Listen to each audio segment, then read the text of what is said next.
promise that you never say never. Cause a broken promises will never change ever.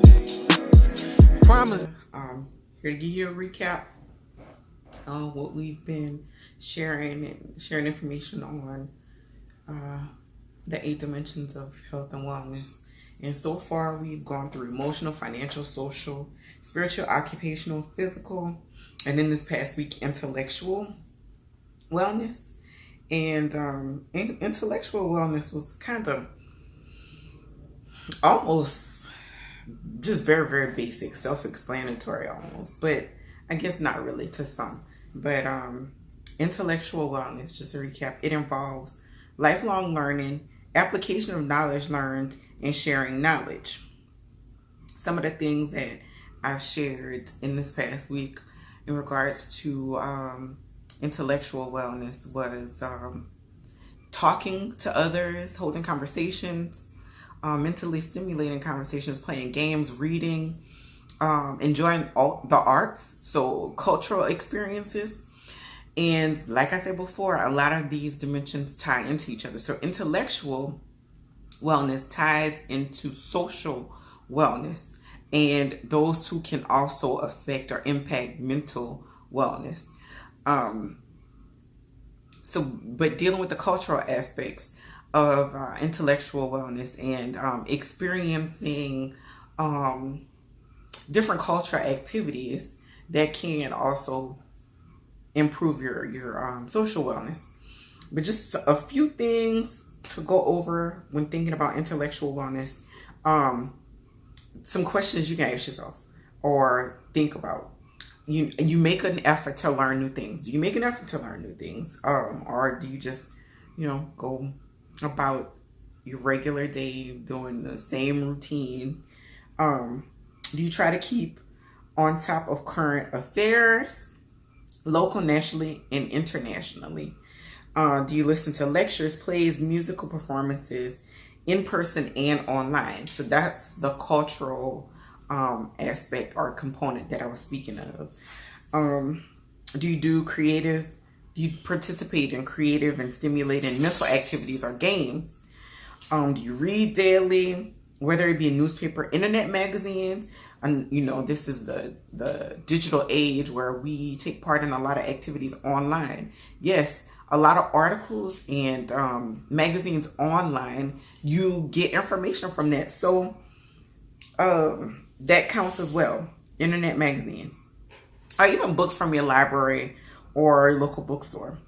Do you practice something every week to improve your skills? Do you use your gifts, crafts? Do you cook? Do you listen to music, or do you watch sports? All those also are involved with intellectual wellness. Do you try to see more than one side of a conversation or a controversial issue? Do you try to? One challenge that sometimes is presented: have a conversation with a friend and pose a debate, but you try to debate the opposite view of your own. And that could be challenging and kind of open your eyes to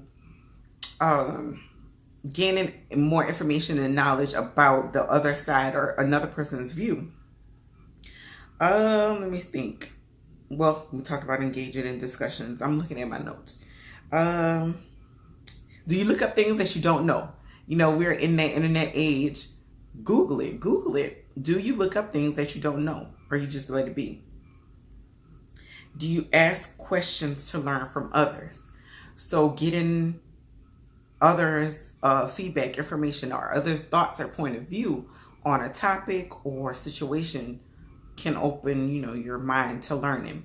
And I think I also posted information about learning how you learn.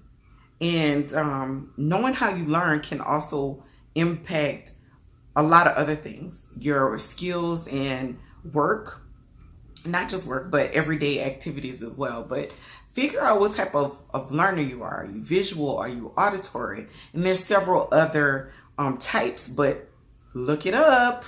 Look up things that you don't know. That's one of the intellectual tips.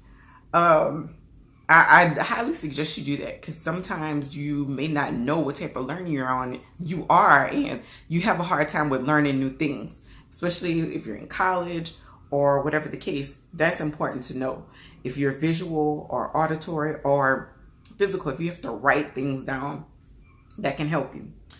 In this upcoming week, we will be going over environmental wellness, and that's the last dimension for the year. And then probably until the new year, I'll post some random things from each dimension, things that I find, and post that until the end of the year. And then in the new year, I'll probably start over and invite some individuals to share on their experiences with the different dimensions of health and wellness.